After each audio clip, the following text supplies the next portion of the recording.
And of course, immediately my phone dies. So here we go. Continuing on with number 8. It says, let f be a function on the closed interval from 0 to 3. What's the instantaneous rate of change of f prime? So instantaneous rate of change means to take the derivative. Okay, but I want you to be really careful here. It does not say instantaneous rate of change of f. It says instantaneous rate of change of f prime. Okay, so think about if this is f, I'm going to have to take the derivative to get to f prime, which would be 6x squared minus 10x plus 8. And then notice it's saying, what is the instantaneous rate of change of f prime of this? So then if I want to take the instantaneous rate of change, then I need to take the derivative again. Okay, f double prime is going to be the IROC of f prime of x. Okay, think about if that makes sense. Instantaneous rate of change means derivative. So if I want the derivative of f prime, I'm going to have to get to f prime first, then take the derivative again. So that would be equal to 2 times 6 is 12x and then minus 10. Then it says specifically that I want that at x equals 1. So then I'll plug in f double prime of 1. That'd be 12 times 1 minus 10. 12 minus 10 is 2. So that's the answer A. All right, take a look at number 9. Okay, we kind of breezed through this one in 5th period, but we didn't really go over it very well. So let's just read it one thing at a time. So it says, our car is going to be driven 100 kilometers, so a fixed distance, at a constant speed. The amount of fuel used as a function of speed is modeled by a differentiable function f. So what that means is we're always going 100 kilometers, okay, but if we change what speed we're driving, then it's going to change the amount of fuel that's used, okay? So it says the function of speed is modeled by a differentiable function f, or I'm sorry, the amount of fuel used as a function of speed. So in this case, in terms of like independent, dependent variables, my y value is going to be the amount of fuel used to go the 100 kilometers. And then as a function of my x is going to be the speed that I drove. Okay? So y is the amount of fuel used, x is the amount of speed that was, x is the amount of, I cannot talk. Y is the amount of fuel that was used to drive that distance, and x is how fast I went. Okay. So then it says fuel is measured in liters, speed is measured in kilometers per hour. In this context, which of the following is a correct interpretation of f prime of 50 greater than f prime of 80? Okay, so if y is the amount of fuel used, then f prime would be the derivative of that, which means it would be the rate that fuel is being used.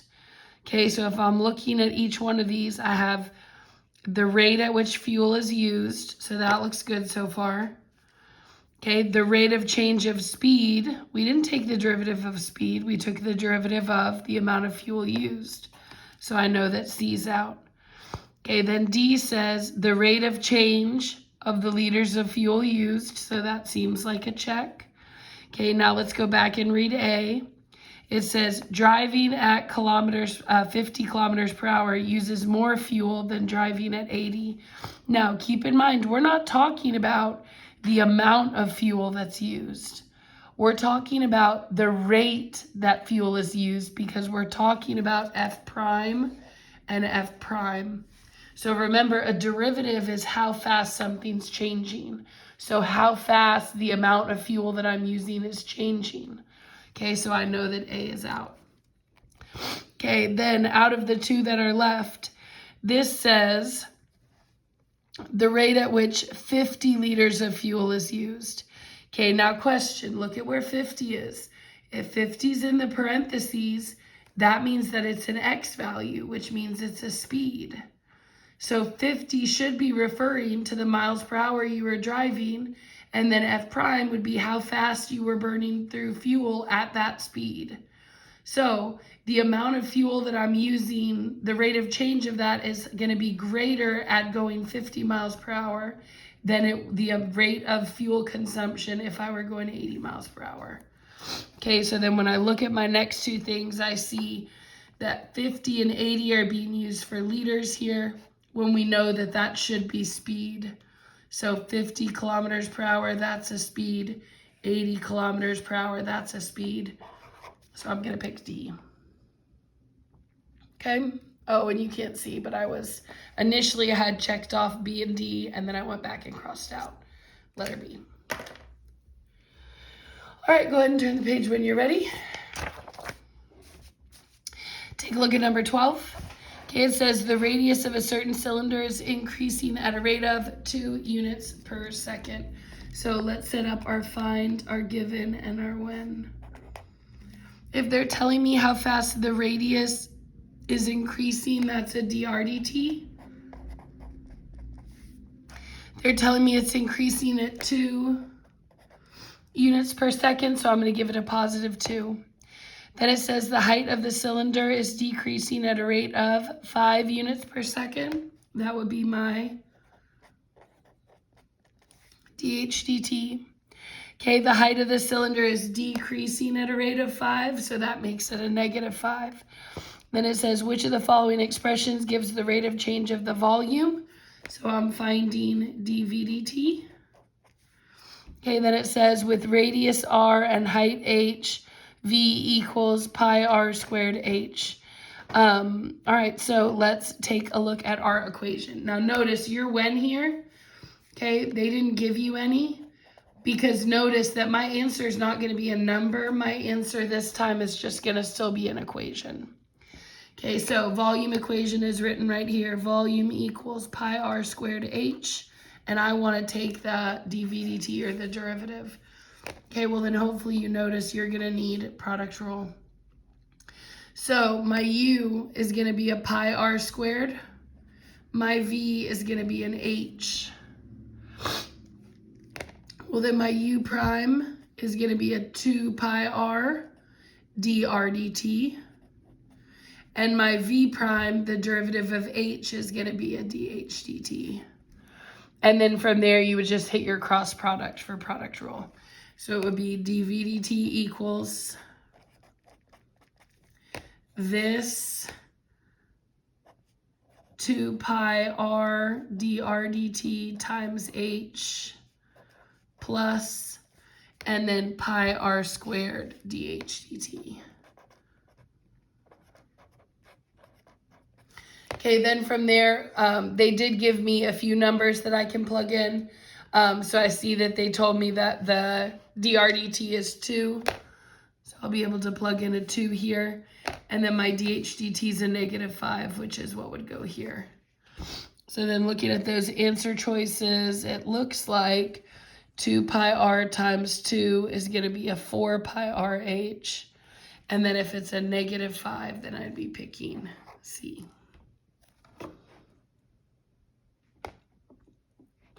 All right, take a look at the next one. It says the sides of a rectangle above increase. Oh, I actually cut the picture off on this one.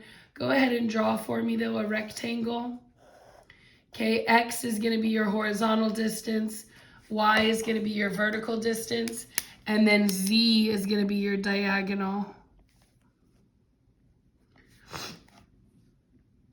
Okay, so then it says dz dt is 1. dx dt is triple dy dt. When x is 4 and y is 3, what is the value of dx dt? Now for this one, I'm not even going to do a find given one, because they literally just told me everything I need to know in the way that I would have written it anyways. So I'm going to start by trying to find an equation that relates the 3 sides of this picture, which would be x squared plus y squared equals z squared. Then I'm going to take the derivative. X squared is going to be 2x dx dt. Y squared's derivative is 2y dy dt. And then z squared is 2z dz dt. Okay, then I'm gonna ready to start plugging stuff in.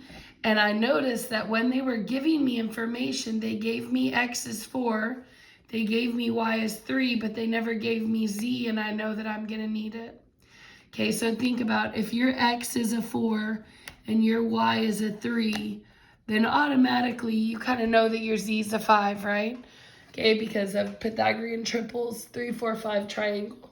So if one side's 3 and the other side's 4, the hypotenuse has got to be 5. So let's plug in. I'm going to have 2x. My x is a 4. My dx dt is a triple dy dt, which is kind of weird.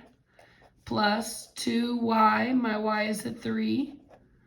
And then dy dt, it tells me, is not given. So I'm just going to leave it. Okay, equals 2z, we found out is a 5.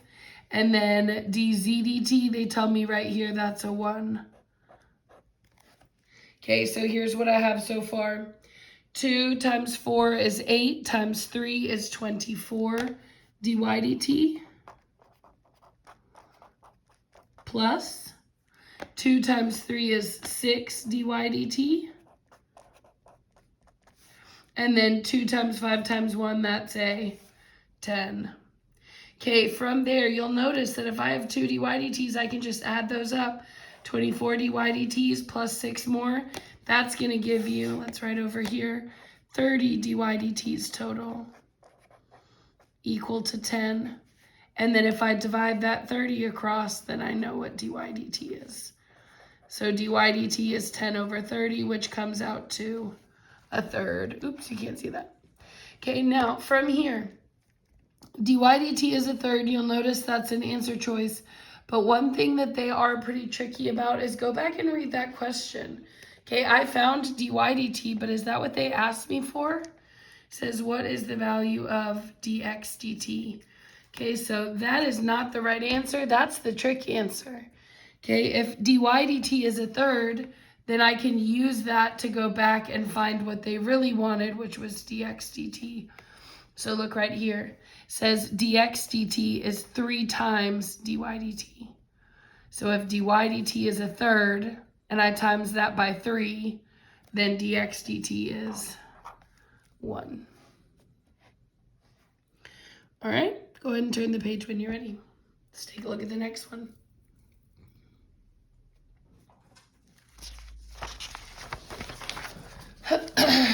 All right, number 16.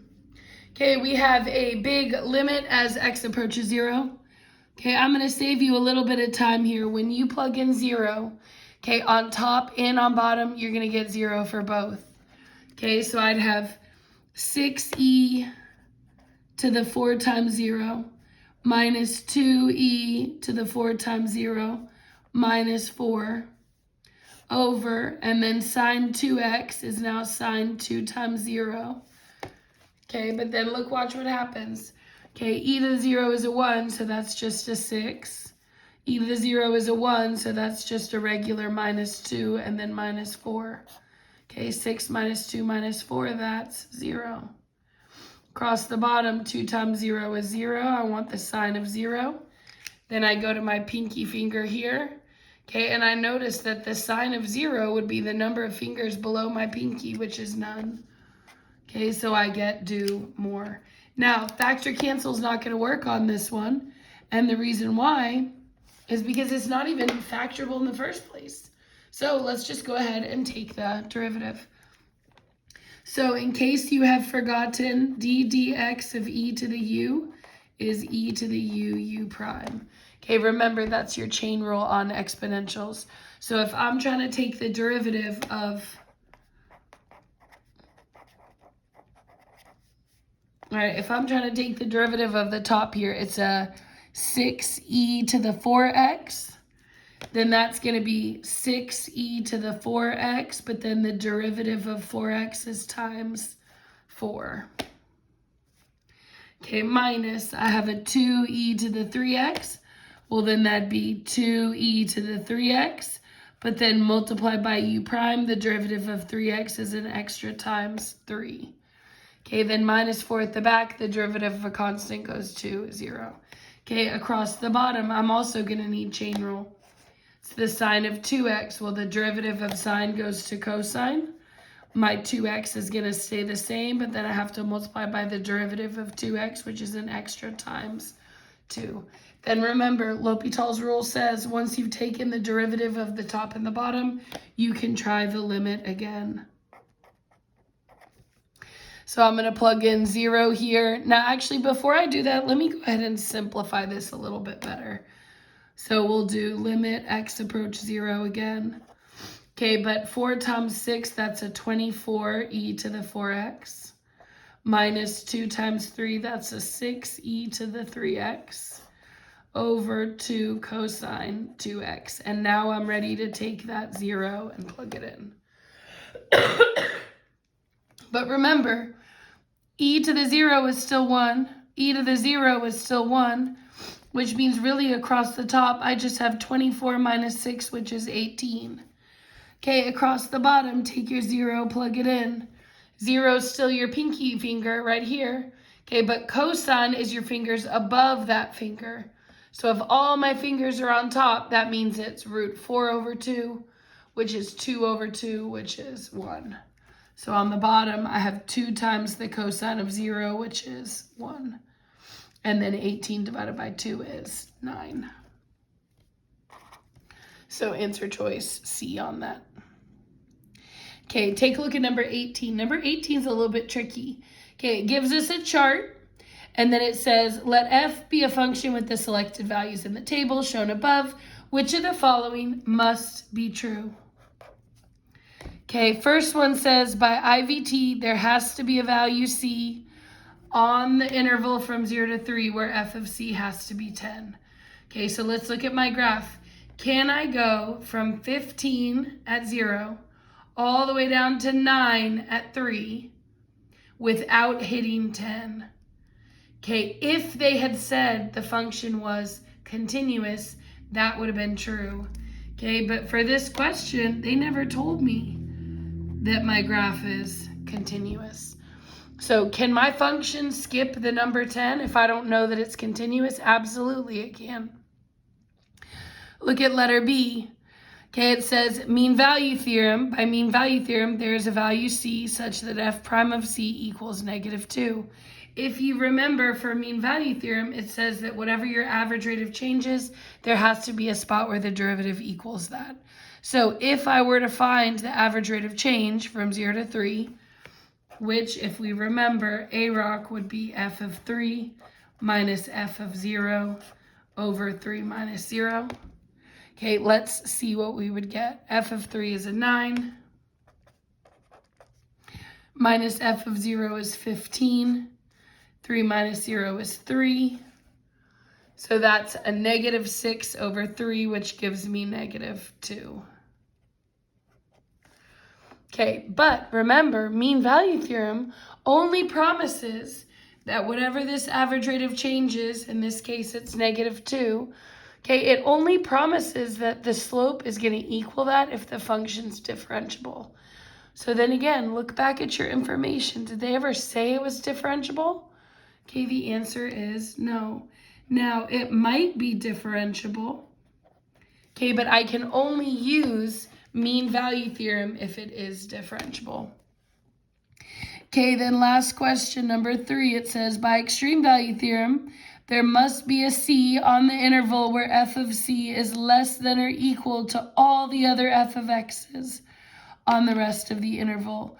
What 3 is saying is that you're guaranteed to have an absolute min. So let me say that one more time. It's saying there has to be a C somewhere on the interval from 0 to 3 where that y value, f of c, is less than every other point on that interval. Okay, and so extreme value theorem promises that you're always going to have a lowest point if what?